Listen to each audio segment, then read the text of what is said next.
Are you selling music as a label or an artist? Or are you a music fan looking to support your favorite labels and artists by buying from them direct? If you're any of those things, you will be interested in the sponsor of Music Not Diving, Acid Nation. It is a direct-to-consumer platform which was previously known as AC55ID.com and is providing an extremely good service in this space. What is the difference between Acid Nation and other D2C platforms? Well, they have an array of additional services that they can call upon. For example, their own pressing plant, which means they can fulfill client orders on demand. They can take them in, ship them out direct to your customers without you having to do anything. Pretty great. They have free storage for all of your stock and a streaming service built into the platform that pays out 1 cent per stream. Yeah, the mythical 1 cent per stream is reality on acidnation.com. Of course, they're also supporting your favorite music podcast, which is, of course, this one. So I suggest you head over to acidnation.com to check them out.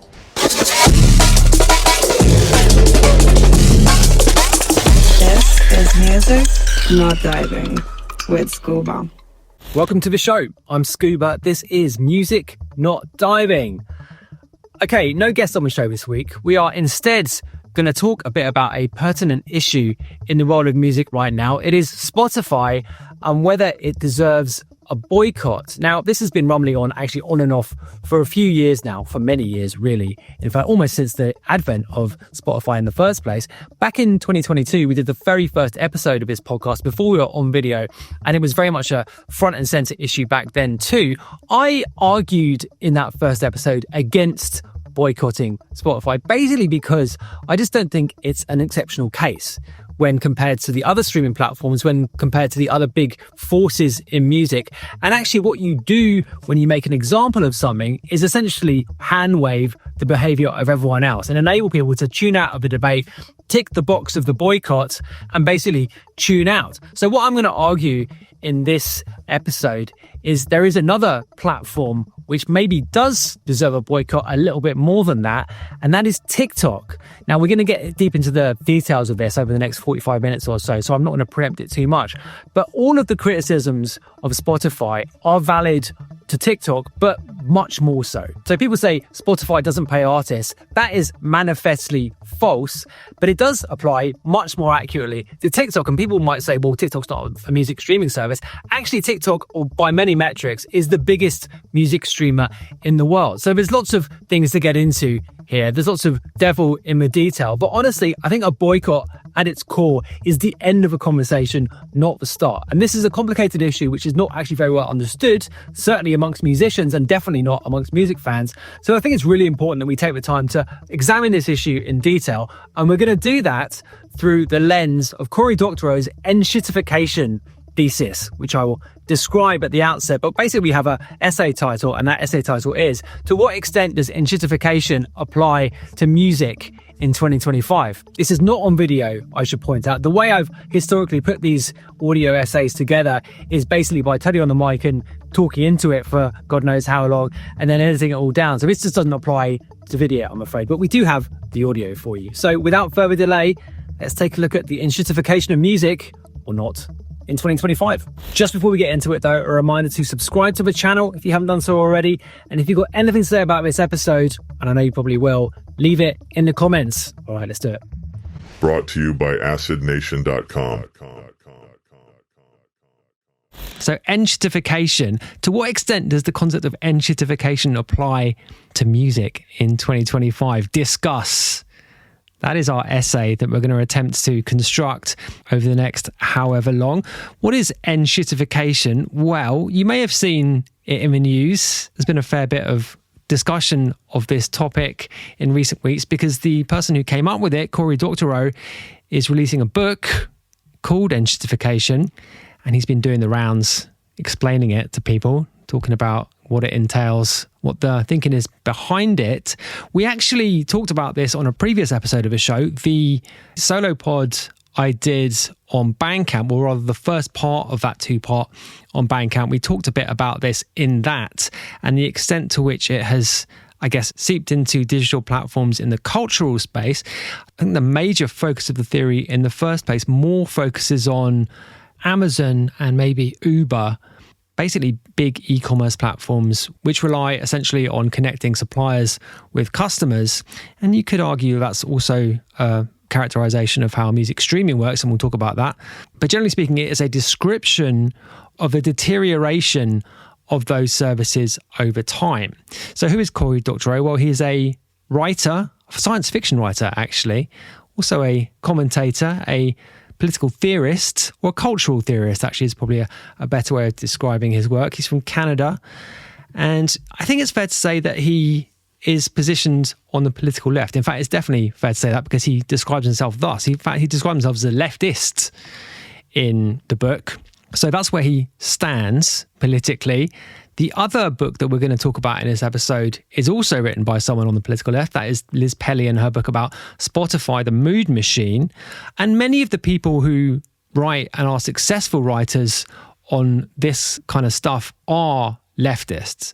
And that is something you have to bear in mind, I think, when you're reading their work and when you're talking about them. They're absolutely coming at these things from a position of political bias in a particular direction. And of course, everyone is biased to some extent, but there's a very clear bias in both of these writers' works. And you just got to bear that in mind, really, when reading them. So let's just look at Enshittification in a slightly more detailed way. There's basically three phases of the theoretical framework. First of all, a platform treats its users well to attract them, basically. So as mentioned, this is a service which is positioning itself as a bridge between suppliers and customers, broadly speaking. So there's basically three parties here. There's the businesses, there's the suppliers on the one hand, there's the platform in the middle, and then there's the customers or the users at the end. So first of all, the platform treats its users well to attract them. Okay, we're all familiar with that. Usually manifests itself as artificially low prices, loss-leading strategies to draw people to the platform. I mean, the absolute classic example of this, of course, is Uber, which in its market penetration phases in various different parts of the world undercut the existing taxis or minicabs that it was competing with and did other things to draw people in, like, for example, requiring their drivers to have fancy cars, all that stuff, kind of stuff. It's just an obviously better service, basically, at the outset. Then the second phase shifts to favouring business customers, usually at the user's expense, which is basically to extract more money from the user. So in the case of Uber, that manifested itself in allowing prices to rise. And obviously most of the money goes to the drivers who are self-employed in those cases. And similarly with Amazon, just removing the artificial caps on what people could charge, enabling them to advertise more freely, and just generally encroaching more on the end user's experience. So just basically adding more friction to the whole thing, just enabling a bit more of a hard sell to the end user. And then finally, in the theory, the third phase is the exploitation of both users and business customers to maximize shareholder value, essentially. So in the case of Amazon, which is the example which has been pulled out in an extract from the book published in The Guardian, the business customers are squeezed by high fees, restricting what they can charge elsewhere for their products, just generally restricting that activity as a whole in the interests of the platform. And then with the end user, endless ads, the removal of the aspiration to connect the customer with what they're actually looking for, just maximum extraction from the customer and not in the interests of the supplier or business, crucially in the interests of the platform itself. So relentless loss leaders decimating the competition, and then reality inevitably setting in, which is inevitably a substantially worse experience for the user and leaving the businesses or suppliers vulnerable to exploitation by the platform itself. So another example of this, slightly different, would be in the current arms race in AI. So you will no doubt have noticed with OpenAI's rolling out of their new video platform, just the complete disregard given to existing copyright holders. And you can absolutely characterize that in the same way that Uber treated existing taxi services in its rollout phase. And really, this is incentivized by the basic fact that even when this stuff is found to be illegal, the fines that are imposed on these companies are substantially lower than the market capitalization added by the expansion of the user base. So that's the bottom line here. There is just no effective regulation against this business model. It's in fact basically encouraged by the fact that fines, even when they look quite big, some of the EU fines on big tech companies have been substantial on the face of it, but actually when you compare to what these companies have added in terms of the value of the company, they're insignificant, basically. So to what extent do we think this framework holds up? I think generally speaking, it's quite persuasive. I think where it falls down slightly is from the user perspective. And I think generally speaking, it overstates the deterioration of the user experience of these platforms. But I think it's important to emphasize here that the experience in the US is a bit different to the experience in Europe. And that's a reflection of different regulatory standards, I think a reflection of different expectations from the consumer and a recognition of that from the companies in terms of the way they tweak algorithms, in terms of the way they, set pricing, that kind of stuff. And this theory is very much coming from a US-based perspective. So just taking a couple of examples, the Amazon example, and then also Google search is one which is commonly cited here. I mean, from my own experience as a user of these things, it's got worse, but not that much worse. I'm someone who lives in a part of the world where there isn't a ton of consumer choice available in the shops. So, I mean, as a sort of responsible citizen, I try to spend as much of my money as possible with local businesses, but there are certain things which you just can't get. And therefore, I find myself on Amazon quite a lot. And honestly, it's generally speaking, still quite a good consumer experience for me. Anyway, yeah, there are more ads, absolutely. There seems to be more kind of bullshit stuff that you have to wade through. But generally speaking, you can find what you want and prices seem okay. Now, was it better before? Yeah, it probably was. But Amazon always seemed slightly too good to be true, didn't it? I mean, it was absurdly cheap in many cases. The Prime free delivery thing remains extraordinarily good. And one thing which hasn't gone away, if anything has got better, is the delivery service. I mean, it's insane how quick it is. And purely looking at it from a customer perspective, I think it's still a great service. The criticism of Google, I think, is a bit more substantiated. So, endless ads, again, just an obvious lack of innovation until recently when they've added the Gemini AI layer to standard Google search. I think you could argue that's a substantial improvement. Certainly it's an innovation, and it absolutely sidesteps the problem of ads. Like what that's done to Google's core business, I'm not sure. And, the Google share price has lagged behind in the last couple of years. But generally speaking, again, I would say it's not that bad. Uber, I think, is probably the best example of those three. Like when Uber launches in a market, the fact that people have to have new cars is a major selling point, isn't it? And after a few years, cars don't turn over. So, no doubt all of you will have had experiences where you order an Uber, it turns up and it's some clapped out old Prius or whatever, and, dirty inside. Basically just looks like a minicab used to, and prices are substantially higher. I mean, people have a problem with the dynamic pricing aspect. I think generally speaking, dynamic pricing is actually a good thing. I think it's difficult to argue against it when you look at it as a whole. But I think it's pretty easy to fit Uber into that 3-stage process. I mean, it has definitely got worse. Now, we're not a ride-hailing podcast, so let's talk about music. How far does this stuff apply to the streaming platforms? Well, I think when talking about streaming, it's really important to understand the period prior to streaming, because it's often assumed that we went straight from, the era of mass CD sales and cassettes and vinyl, and just, this period, which is on the one hand looked back on as a kind of golden era for musicians, but also an era where the music fan was, substantially ripped off by labels. There was something that happened in between those two things, and that was the Napster / digital downloads / peer-to-peer era. And that era was a unmitigated disaster, not just for labels, but for musicians too. Just the industry as a whole. Every single stakeholder in the industry suffered massively in that era. We can look at the numbers, which are going to back this up. 1999 was the peak of recorded music by revenue. 39 billion is what record sales were in 1999. By 2014, which was the low, it basically contracted every year for 15 years.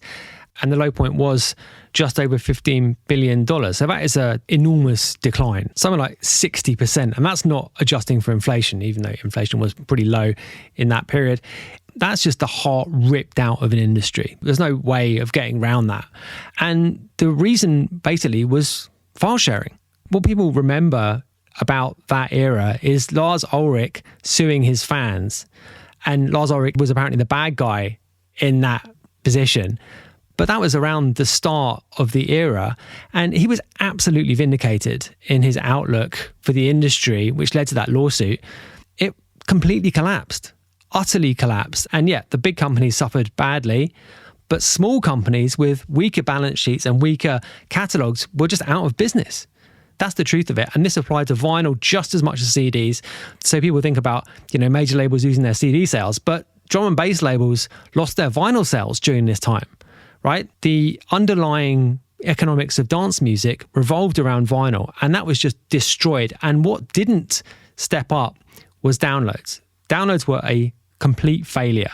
People just didn't want to pay for something that you could get free elsewhere. That's the lesson of that era, is that people don't really care about artists. Music fans don't really care, right? We've got enough data from that 15-year period. That's not like a blip. That's 15 years of hard data, which shows you that music fans really don't care. They might say they care. They might get on social media and say they want to support artists, but in the aggregate, they do not. And that's the environment that streaming was coming into. So 2014, as mentioned, is the kind of bellwether because it was the low point. And it was also the point at which Spotify became widely adopted, and certainly widely adopted in terms of people being willing to pay for it. So every year since then, recorded music has done better. The overall market is still substantially below where it was in 99, but it is vastly healthier as a result of the streaming model than it would have been otherwise. And absolutely there are problems with streaming. We'll talk about those in a moment. But without streaming, I think it's a fair assumption to make that there would be no full-time jobs in recorded music. That doesn't mean to say there wouldn't be jobs in music as a whole. Doesn't mean to say there wouldn't be releases. Music obviously would come out, but it would be unable to sustain serious employment. And I had a bit of a back and forth with someone on Instagram yesterday. We were talking about this in advance of this episode. I put up a provocative story on Instagram where I posted a Guardian article talking about the boycott of Spotify with the caption, "This is the dumbest shit ever." And obviously lots of people replied to me saying, "What are you talking about?"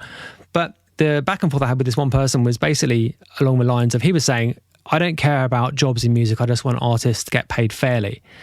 But there is so many inputs to the music industry which are positive. I mean, there's this kind of assumption that record labels add no value. No one who works in music does anything other than extract. But it's simply not true. There are so many important roles that enable great art to get made, or at least art to get made. Anyway, good art to get made, and just hand-waving them away, hand-waving those jobs out of existence, is just mind-blowingly stupid, I have to say. So let's acknowledge before we move on that the music industry as a whole has grown substantially. So recording music as a share of the whole industry has shrunk, whilst acknowledging the fact that it's still grown in nominal terms since 2014. But the industry as a whole is bigger than it's ever been right now. So the biggest growth, of course, is in the live side, roughly doubled in value since 99. The publishing side has grown pretty well, grown by maybe 50%. Since 99, and the whole industry is worth something like $75 billion annually today. Now, before we talk about enshittification specifically in music, let's just talk about Spotify in particular for a moment, because as mentioned, there's this boycott thing going on around it currently, and there's lots of different reasons for this, and we're going to go through them. But just on the subject of boycotts up the front, the boycott is a blunt instrument for making a political point, I think it's fair to say. And really, it should be the end of a conversation, not the beginning. A common justification for making an example of Spotify is that it's a good start, or it'll get people talking.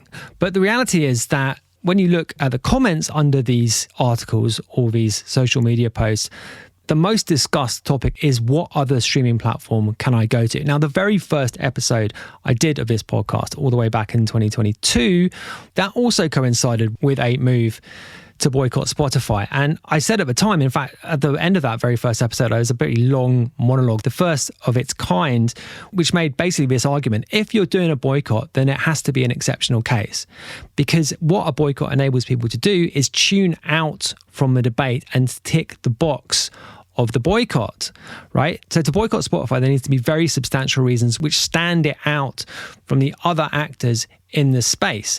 And I argued then, as I argue now, that Spotify is not an exceptional case by any stretch of the imagination. And all of the criticisms of Spotify can also be laid at the door of the other big streaming platforms. Now, you can maybe argue that Spotify was the first and it established some of these norms, but that is ancient history now. And there are different players in the space. Like Spotify is the biggest of these major streaming platforms, but it's not a monopoly by any stretch of the imagination. And in a moment, we're going to talk about TikTok, which is never included in the discussions of music streaming, but is by many metrics the world's biggest music streamer.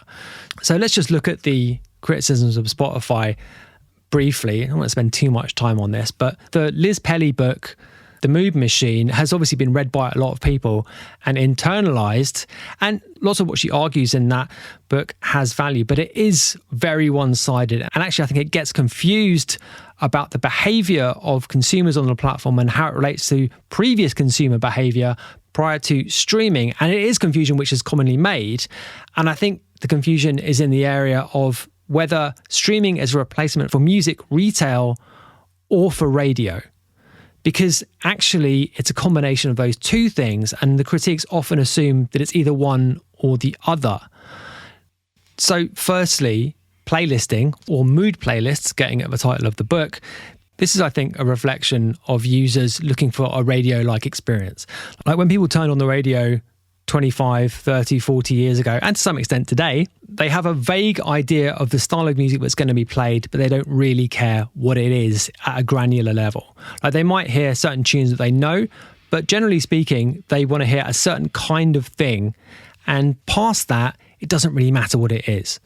So that's the definition of a mood playlist. It's something you have on in the background. It fits in whatever else you're doing, whether you're driving a car, whether you're at work, whatever. It doesn't encroach, but it adds something tangible to the enjoyment of your day. So this is not something which is radically new. It is a differing way of delivering it. And crucially, there is payment for it because, I mean, typically radio in most parts of the world is not associated with significant royalty payments. Actually, in streaming, it is. And one of the most misleading things that you will read on the internet today is the cliche of Spotify doesn't pay artists. Absolutely, it does pay artists. Spotify has, in fact, paid more money out in royalties than any company in the history of recorded music. And I say that without particularly wanting to defend them, but it's just a factually incorrect statement to say that Spotify doesn't pay artists. They absolutely do. And look, the overall level obviously reflects the dominance in the market. So let's not get carried away with that particular statistic, but it's just wrong to say that Spotify doesn't pay artists. So playlisting is radio with money associated with it. Is that bad? Well, you can make your own mind up. And has it expanded? Like I said, are more people listening to music through playlisting now than were primarily passive listeners to radio in a previous model? I think that's a moot point. It's difficult to calculate that, but I think it's also difficult to say that it is. I certainly don't think you can make a hard judgment on that. Another common criticism is pay for play, payola. This is slight conjecture. I mean, there is some evidence that certain rights holders are able to pay directly for placement in editorial playlists or Spotify-owned playlists. But this assumes that streaming is radio because that was illegal in commercial radio. I think it still is illegal in the US, that sort of pay for play. But in this case, if you look at streaming as retail, it actually correlates pretty closely to racking in retail stores. And if you're not aware of what racking was, it doesn't really exist so much anymore because music retail stores don't really exist anymore in the same way. But basically, there is obviously finite space on the shelves of retailers, and that space was always for sale. So if you wanted the best spots in a retail store, if you wanted to be middle of the middle row in HMV, well, you had to pay for the privilege of that. And that was not seen as payola. That was not illegal. It was just part of the game, essentially. So you could make the argument quite easily, I think, quite persuasively, that even if the worst excesses of payola are proven to be correct in playlisting, that really this is just an expression of something which has always gone on. Now, important to point out that neither of these two things, the existence of playlists, behavior patterns, and the pay-for-play aspect of those playlists, neither of those two things is exclusive by any stretch of the imagination to Spotify. In fact, they all do it. I mean, it was largely speaking established by Spotify, but this is not a reason to boycott Spotify in 2025. A more persuasive critique is the use of AI music. And this is obviously at the bleeding edge of the debate currently, and also an area which there seems to be daylight emerging between the streaming platforms. So this is probably an area to highlight a little bit more vigorously. So there was the case of that band, the Velvet Sunrise.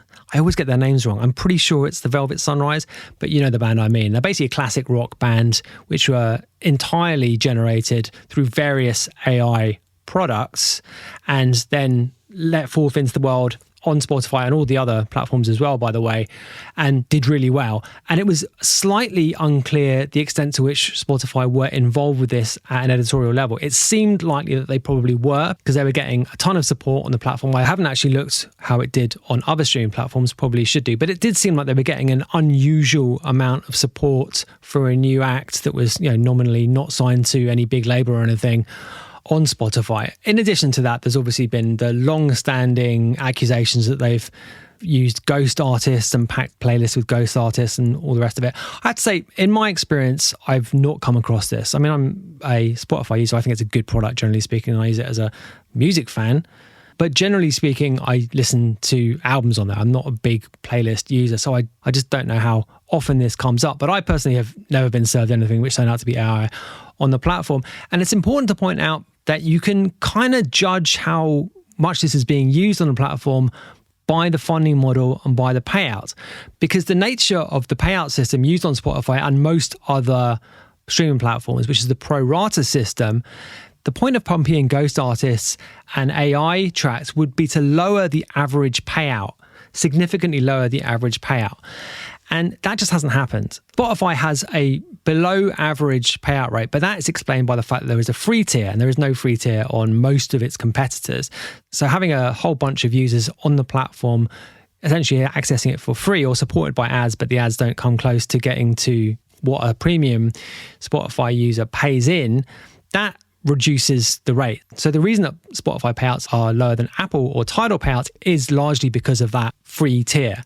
It would be obvious, immediately obvious, if they were reducing that figure by the use of ghost artists or by the use of AI. And, big stakeholders, which is to say big labels, major labels, would absolutely be squealing about it if they were doing that. There's no question about that. So even if this is happening, and I think it's fair to say we can assume that it is happening, at least to some extent, it's not significant enough to affect the bottom line. It's not significant enough to affect payments to rights holders and therefore artists. And honestly, if Spotify are doing it, it's probably fair to assume that the others are making experiments in this area too. Now, there are certain platforms which have come out strongly against AI music. Deezer in particular have been pretty robust in their public statements about this stuff. Whether that actually tallies up with what they're doing on the inside of the company is, your guess is as good as mine. One major failing of Spotify over the years has been their PR. They're just terrible at it, terrible at messaging. Daniel Ek often says completely the wrong thing, puts his foot in his mouth on a regular. And when you say the right thing in public, it goes a long way, And as mentioned, I have no idea whether Deezer are doing this kind of stuff. It would be amazing if they weren't. Because if you could establish that users of the platform don't mind if 10% of the tracks in a playlist are AI generated because they just don't tell the difference, they can't tell the difference, which in parentheses is pretty obvious now, but within a couple of years it will not be possible to tell the difference. If you can establish that as a reliable thing, then you'd be silly not to use it, wouldn't you? From a user perspective and from a platform perspective. I mean, from an artist perspective, of course, it's pretty appalling. And, I talk as someone who's been a professional musician for 18 years, but I'm trying to look at this in the round here. Like from the perspective of the platform and from the perspective of the user, you could argue, what's the problem? I mean, I don't agree with that, but anyway. Finally, executive ethics. We all know what this is about, right? Daniel Ek is an investor in a big AI defense tech firm. What do you think about that is, your concern? What I would say is you should look at the personal investments of board members at Apple, Google, or even the Cubase platform, which is also owned by a rich French guy. I mean, Daniel Ek looks bad. He makes very little attempt to improve his public image, seemingly. But I think he's a lightning rod, really, for the industry. And people have made up their minds that he's a see you next Tuesday. And I think anything he does at this stage would not rescue his image. I mean, my point in talking about all of these criticisms is that Spotify is not an exceptional case. And if you're boycotting something, then it has to be exceptional.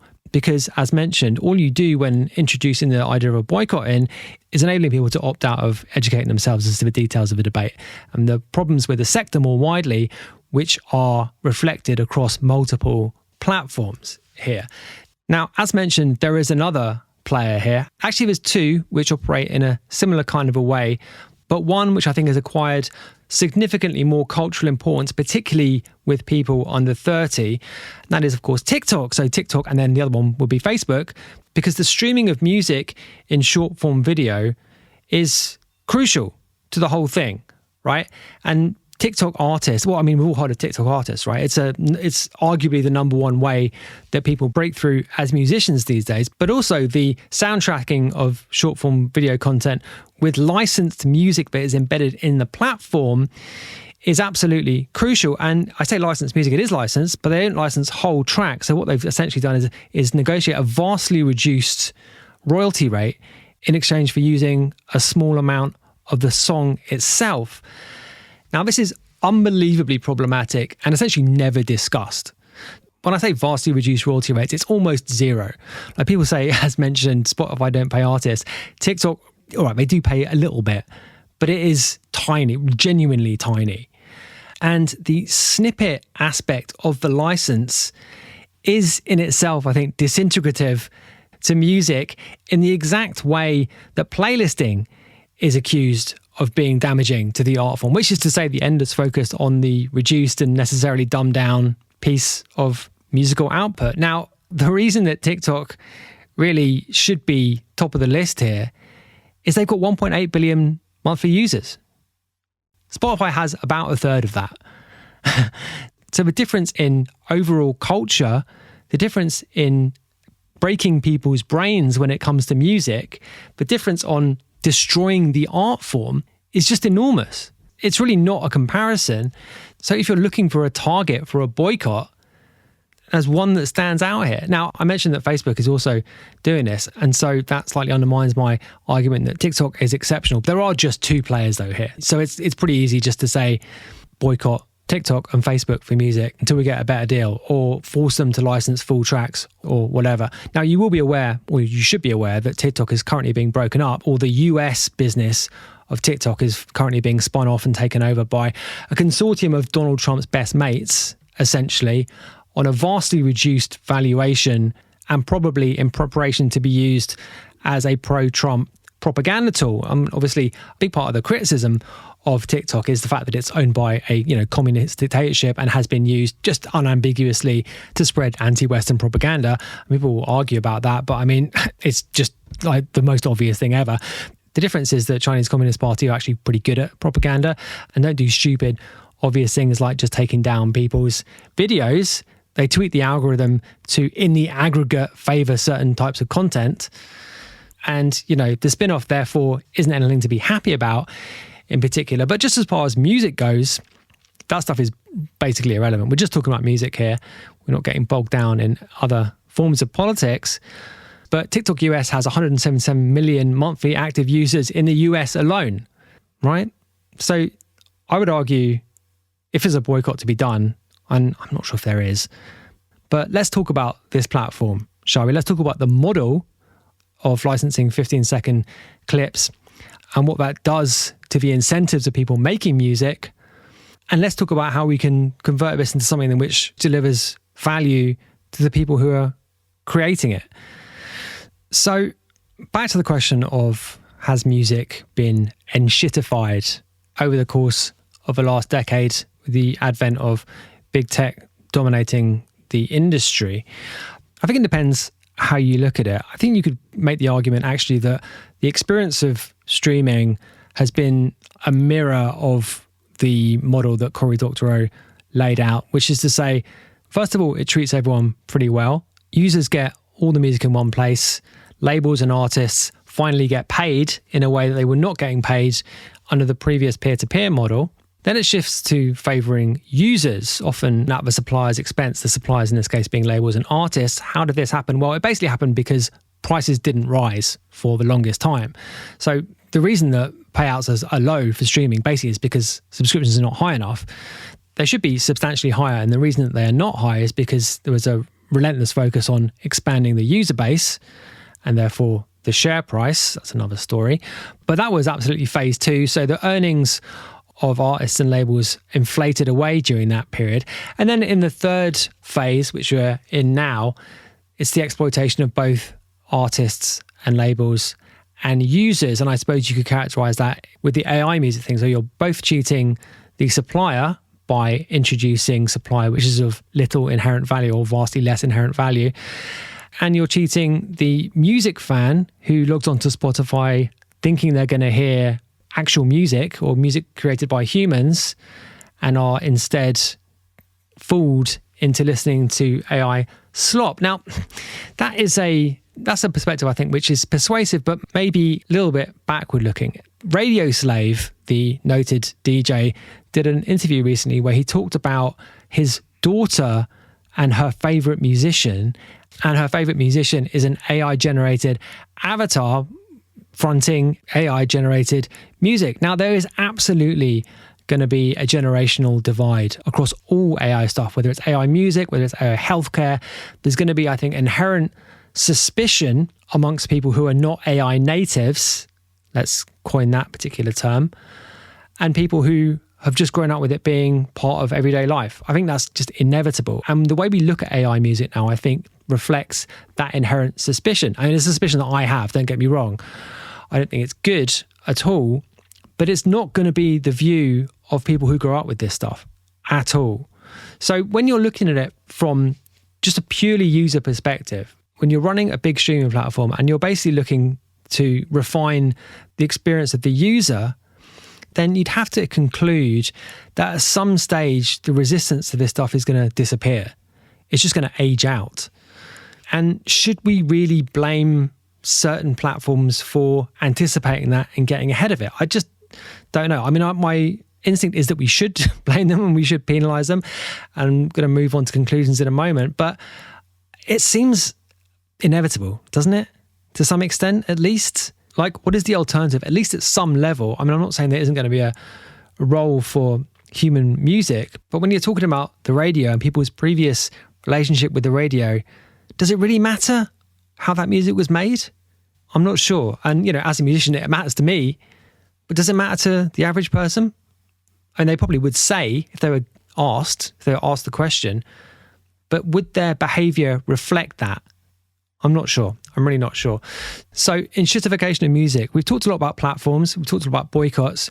What we haven't talked about is distribution and the role of big tech in music distribution, the role of distribution in enabling the amount of music which is available to be available, and the fact that in the theoretical discussion of this stuff by people on the left and maybe the far left, there is a tendency to ignore this as a significant factor in how individual musicians are compensated for their work.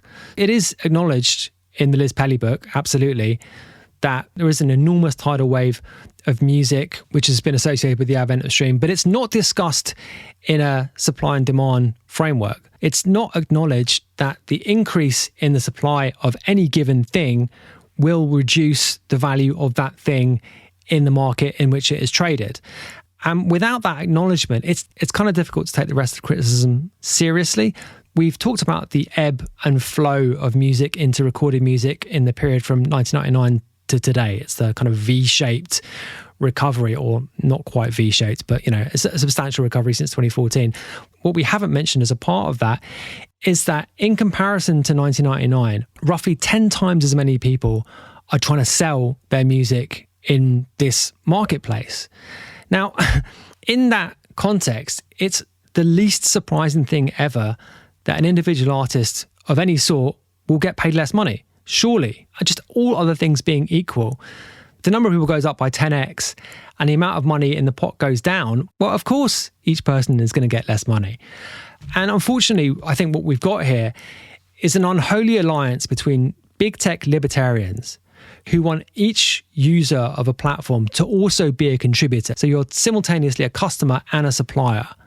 An unholy alliance between those people, and leftists, on the other hand, who are anti-elitist, anti-gatekeeper, who see the whole of the previous paradigm as being a projection of power from legacy individuals, legacy forces, legacy power bases.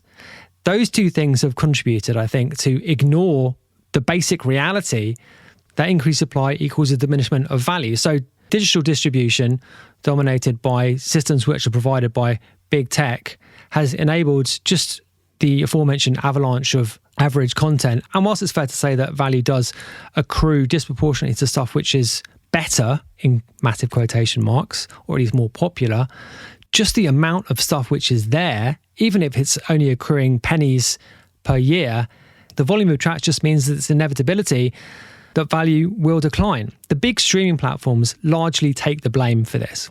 And it's fair to say that they've also been participants in this quote-unquote democratization movement. But generally speaking, the heat and the criticism is not directed in this area. But that's the most significant area, in my opinion. That's what has destroyed the value. Not playlisting, not AI in music, not payola, not the pro rata system. It's distribution. It's the removal of the barriers to entry, which were previously imperfect, but it turns out really, really important for enabling anyone to make a living from this stuff. Okay. I don't think I've missed anything. Been working through a load of notes here. I'm not sure. I'm going to answer a final question, which came from one of our Patreon members, Islander on Patreon. He asked me this a couple of weeks ago, and I meant to fit it into one of our bonus podcasts, but it actually makes sense to answer it here. The question he had was, is it worth self-releasing your music in 2025? Like, should you cut out the label? Should you do everything yourself? Is that the best way of doing it? And, you know, it's not an easy question to answer. I mean, the obvious first question is, do any labels want to sign your stuff? Because, I mean, it completely depends on who's interested. Obviously, there are labels, and there are labels which are well-known, which are good, and which are bad, and labels which are not well-known, which are good, and which are bad. So it's a very difficult question to answer in a general sense. But I think if you make the assumption that a good label is interested in your stuff, then at the outset, go with the good label. I think the biggest problem that people face now is getting people to listen to the music in the first place. And it's hard enough when you're on an existing label platform that gives you an element of credibility, which you just don't have on your own. It's hard enough in that context. And doing it on your own, I think, is just extraordinarily difficult, particularly if you've never done it before. I mean, if you've got experience perhaps running a label or working for a label or releasing music with other labels, then maybe the argument becomes easier to make. But honestly, taking myself as an example, you know, I've been running Hot Flush for over 20 years. I'm currently releasing on other labels. I've had releases out on Last Night on Earth this year, and I've got a release on Crosstown Rebels coming out later the year, basically because what I'm making doesn't quite fit with what's coming out on Hot Flush currently. And instead of, you know, starting a new label or whatever, or just putting it out through our channels without a label associated with it, it just seems to me that if you can get on a good label, then it just adds a bit of value. But, you know, the devil is, in fairness, in the detail, and it depends what contractual terms you're able to get for yourself. Depends, as I said, whether the label is good or not. And, you know, sometimes you don't discover whether they're good until you've actually done the release with them. But yeah, I think if you can get on a good label, then do it. Labels still offer a ton of value, and many of the best people working in the industry today are working at labels. So if you can get on one, I would say do it.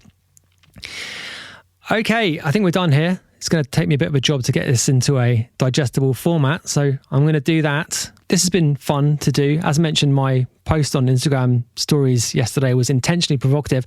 I'm not trying to call anyone an idiot for boycotting Spotify or any kind of boycott. It's, you know, if you want to do that, then fine. Knock yourself out. It becomes a bit of a problem when you start requiring other people to do so too. But, you know, I hope this has been informative and helpful in, you know, your thoughts about all of this stuff. And if you're going to boycott anyone, I would boycott TikTok, to be honest. But honestly, I think generally speaking, I don't really agree with it as a general concept. Anyway, thank you so much for listening. I will see you back here, same time, same place next week for the next episode of Music Not Diving. Thank you.